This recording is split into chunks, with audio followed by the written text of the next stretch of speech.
Water. Water is the cornerstone of life. It nourishes us, irrigates our crops, and waters our livestock. Water is vital for all known forms of life. We rely on it to wash our cars, clean our food, and produce our power. It has an effect on almost every activity in everyday life. Without it, civilization would cease to function. Governments would collapse, crippled by an undefeatable enemy, drought. It would be a matter of days, no longer than a week, before every living being on Earth perished. In short, we cannot live without water. 2 days ago, we were forced to begin doing just that. I don't know how it began. Nobody left alive does. During the initial hours of it, theories ranged from the barely plausible, like a new form of greenhouse gas, to the ridiculous, such as a new type of light, one that only evaporated water. I remember those hours fondly. The true enormity of what had happened had not yet sunk in, and hysteria had not yet clutched the human race. What happened? I'll put it simply. The first was that every single drop of fresh water on the entire planet evaporated instantly. I don't think I can do this event justice, but I'll try. Can you imagine every single river, every single lake, every single natural source of water drying up instantly, without rational explanation?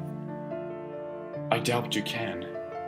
But that's exactly what happened. It wasn't restricted to natural sources either. As far as I can tell, all the bottled water in the world was also evaporated, as did that in water tanks and other similar sources. It also disappeared from other substances, including soft drinks, creating foul sugar compounds that would make those that consume it quite ill.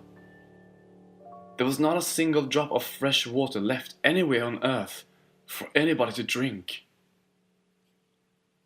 But by the far worst result of the lack of water was the nuclear reactors. Without pressurized water, most of the nuclear reactors in the entire world, those that utilized purified water as coolant, had no available sources of coolant. And just under half of these had poor or untested failsafe plans. The resulting effect of this led to catastrophic nuclear meltdown in roughly 46% of water-cooled reactors. The world, already reeling from the unprecedented situation, fell into total anarchy. International communication ceased after almost exactly 24 hours after it began. But there was a second effect. The saltwater poisoning. Many people flocked to desalination plants in the first few hours, hoping for salvation. But they found none. At approximately the same time as the worldwide evaporation, saline increased by the fivefold in every sea or ocean on Earth. Desalination plants were able to cope with this load for approximately 20 hours. Then, fuel began to run low, and with the imminent collapse of civilization thanks to the multiple nuclear catastrophes, no more was delivered.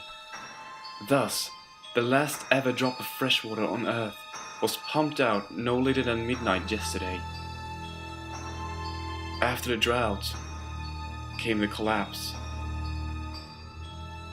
With no water available, civilization soon descended into anarchy. Governments, typical of authority to the very end, tried maintaining order. It didn't work. Soldiers rebelled, shooting rioteers and runners alike. Those who didn't die were brutally executed moments after. They turned on each other soon enough, with only a few militaries intact from the carnage. The deserters fled, unwilling to stay and watch the extinction of Earth. But then came the worst, far worse than anything before it. There was, in fact, one source of water that hadn't been touched. I'm so lucky I realized before anyone else in my town. It was blood. Blood, which is over 90% of water, was the only remaining liquid fit to drink. And so some did. At first, I didn't believe it. It was too horrific. Animals went first. The desperate drank the blood of cats, dogs, pets and feral animals of all kinds. Many offered too little blood to be of any value. The situation was made worse by the fact that I live in a rather large metropolitan city, and beyond domesticated pets and odd feral animals, there was no animals to catch and drink from. Perhaps those in the country fared better. I have no way of finding out. And frankly, I don't really care. I knew then that humans were the only other option. I first saw him 12 hours ago. An elderly man, dressed in nothing but a torn dressing gown, slowly made his way down the street that ran in front of my house. He called for help desperately, croaking out that his entire nursing home was dead or dying, that the nurses had fled, and that he was looking for help. He was so pitiful that I almost opened my door, if only to offer him some respite from the midday sun, and some of my sparse rations. If I had been a second faster, I would not be writing this. Before I could open the door, 3 people, 2 men and a woman, pounced from the shadows of a nearby tree. The poor old bastard had no chance. They leapt upon him, frenzied in their dehydration, and set him on with makeshift tools. It was the most terrifying spectacle of my entire life. One of the men had a hammer. He set about bashing the man's joints in, one by one. Crack, crack, crack! I retched bile each time the hammer slammed into bone, so sickening was the crunch. The other had a gardening hoe. He hovered above the elderly man, bringing the makeshift weapon down once, twice. The tool cut through the man's ankles like a knife through a steak. The metaphor made me vomit. After I did, I looked back, if only to satisfy my own growing horror. Oh, I wish I didn't. The woman, who was weaponless save for her own 2 hands, had straddled the man's chest. Her hands were spread on the screaming man's face as her own companions butchered him. Then, even as I watched, she dug her thumbs into his eyes. He howled like nothing I'd ever heard before. She dug harder, pushing inwards and outwards simultaneously. When they were pulled free, blood and some even less discernible liquid splattered all over her. She grabbed them and ate them like fruit. I could hear the chewing sounds from my door. They bent to consume the precious blood and I turned away. I called them the drinkers. There's only one thing I want to make very clear about them. They aren't zombies. Nor are they affected by some external force that forces them to drink the blood of humans, such as a virus or disease. They are entirely human. I suspect that dehydration affects them worse than it does others, and this forces them to drink from humans in a form of pseudo-cannibalism or perish. They represent the dark side of humanity. The drinkers also seem to recognize each other through some subtle signal. Not being a drinker, I wouldn't know it. As fast as I possibly could, I took my meager supplies, some small comforts, this journal, and my gun into my bedroom. I pushed the bed against the door with my rapidly fading strength and piled furniture on it. The gun had a full clip of 7, and I have 1 bullet spare. Enough for 13 drinkers, and, well, I'm sure you can imagine.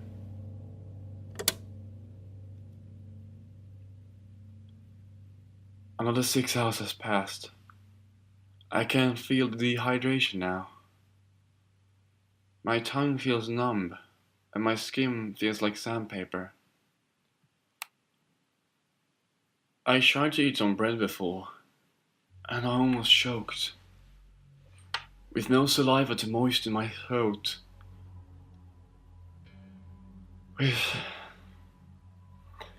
Now I'm hungry as well as thirsty.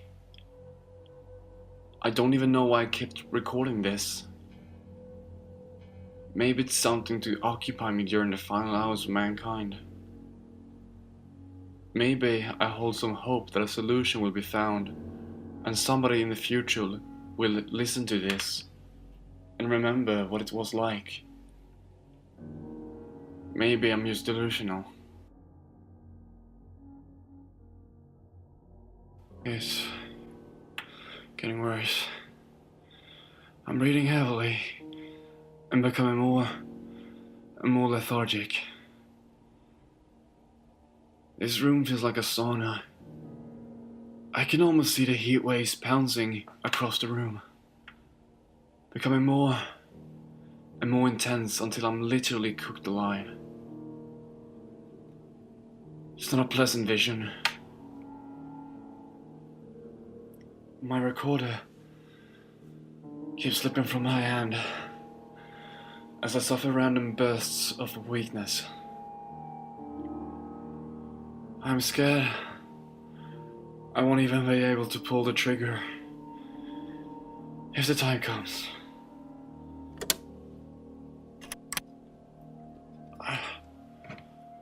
I am so terribly thirsty. The last time I urinated, it burned. I haven't defecated for a long time now. My vision's fading in and out, and my head feels like it's going to split open from the intense pressure inside. My skin is so dry and leathery. I know I'm dying, but I still got the gun. Maybe I should kill myself before I lose the strength to do so. God knows it's better than dehydrating to death, or letting the drinkers get me.